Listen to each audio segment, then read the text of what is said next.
David Olle here for Sooty Park with Bob Stapleton, and we're at the Giro d'Italia. Bob, just got a couple of questions. Bob's the owner of Team, did you call it High Road Columbia? Columbia High Road. Columbia High Road. Bob, what drives your passion for cycling? Well, you know, I think this is a sport that everyone can do. You know, it's a sport really for everybody. It's associated with a healthy lifestyle, personal fitness, but it's also, you know, great entertainment. And I enjoy working with these professional athletes. I don't think there's any group of athletes that work harder than professional cyclists. Okay. Just coming from a background as an American, cycling's not a mainstream sport there. Of course, Lance Armstrong has brought it more into onto the mainstream, but would you consider it a mainstream sport in the USA? Well, it's a principal recreation. It's the second largest outside recreational activity in the United States. There's something like 60 million people who ride their bikes in the States, of which about 20 million are very active, ride more than 40 times a year. So that no, the sport is very healthy in the U.S. as a principal form of recreation. It's growing as a sport for viewership as well. Everybody knows the Tour de France. Now we have our own Tour of California, which is a highly successful event. And we've got some great athletes that people follow through the course of the season. So the sport's very strong in the U.S. and growing well. Okay. And what led you into the sport itself? Did you ride? Did you compete? Or...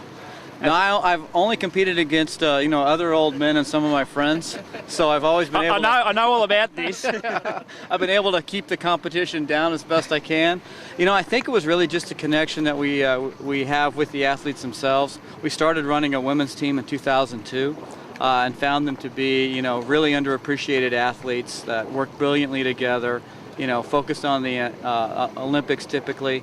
And, I love that connection, supporting the women first. That's absolutely. Excellent. That's where we came into the sport, and just enjoyed it so much. We had a chance to take over a team in 2007 and kind of leaped into it as a leap of faith, and that's turned out pretty good. We're very happy with what the team has done. No, I learned a lot for sure, but very proud of what the team did, particularly last year. We were the winningest team in the sport. We're the most diverse team. There's 20 different nations represented in the team. So it's very interesting. You know, the people are fascinating. They're all committed to what we're trying to do, and that's a fun and rewarding environment for me personally. Ah, fantastic. Thanks, Bob. Thanks for the chat, and I hope you have a win today and another one in 3 weeks' time. Thank you much. Now watch for Mick Rogers out there. I think he's on form. Could do something special. Yeah. Okay. I'm sure he will too. Bob, can you just help us out here? Just a little bit of background. How many bikes do you have at home? Well, there's one lonely, sad mountain bike.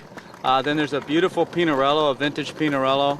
And of course, I have 2 Scott bikes that are our bike and technology supplier, and that's a fantastic machine. So the Scotts get ridden a lot. The others are a little lonely in the garage. Okay, more bikes than cars in your garage? Oh, easy. Yeah. There's only 1 car in the garage, and it's about 10 years old. So I live in a small town, a rural area, so we can get around on our bikes just fine. And can you give me an unbiased answer, Campag or Shimano for you?